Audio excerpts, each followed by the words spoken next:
The king is not here. Mayhaps he is with Mistress Anne.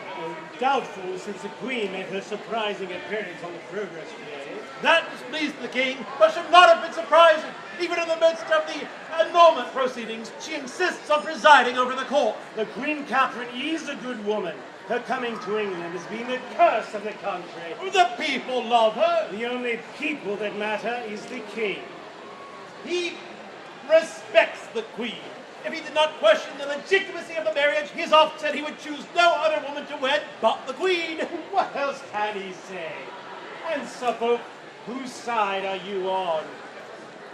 The king's, always. But do not forget, I am married to the king's sister, and Mary supports Catherine.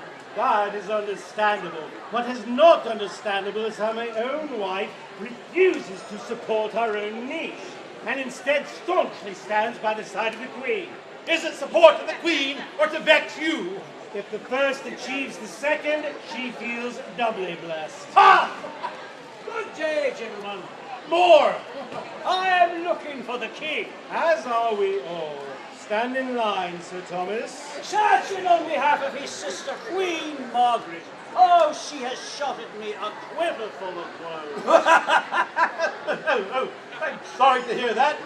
Margaret's life has always been part tragedy, part farce, usually of her own doing. And chooses the most inopportune times. We cannot burn daylight on the domestic issues of a petulant princess. In addition to her marital woes, she is once again to plead the case of a betrothal between her son James and the king's daughter. I like that not. Of course you don't. You were going to suggest the Princess Mary for your son Henry. That's absurd. Suffolk, where do you get your information? Where we all get our information, from those who are willing to talk. Gentlemen, since we are together, let us put our focus on the king and matters at hand. Which matters? There are so many. More, you have been silent on the king's great matter. It is a sad and sober time for the king and queen. I pray for you. As do we all. But what do you think? The king values your opinion, Thomas, more than most anyone. The king has asked my opinion on the matter at hand, and I have given it. I believe his marriage to the queen is lawful. Yet he still holds you in high esteem. That is unusual for one who disagrees with the king. I do not disagree with the king. He simply asked for my opinion on the lawfulness of his situation, and I have given it, that's all. Our three views on the matter are quite distinct, but one issue binds us. Cardinal Wolsey. The situation is intolerable. If he cannot secure the annulment, the butcher's son is finished. He has miscalculated the king's mood and mishandled the Treaty of Cambrai. The king's mood is shaken. We have a chance to right the order as it should be. Take back authority that never should have gone to one so lowly born. Wolsey is a brilliant man, but a corrupt one. He has enriched himself beyond measure and been swayed by greed and power. I'll not challenge that pious perspective, Sir Thomas. Beneath your fine linens, you wear a hair shirt.